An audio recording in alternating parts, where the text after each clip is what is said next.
صلى الله عليه وآله مالك يوم الدين يوم الحساب. هذا حديث صحيح على شرط مسلم.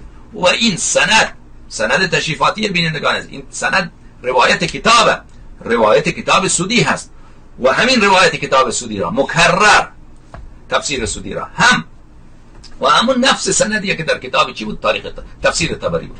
هم ذهبی تصحیح میکنن به شرط مسلم، یعنی به اعلی درجه اتقان و جودت، نهایت صحت را داره.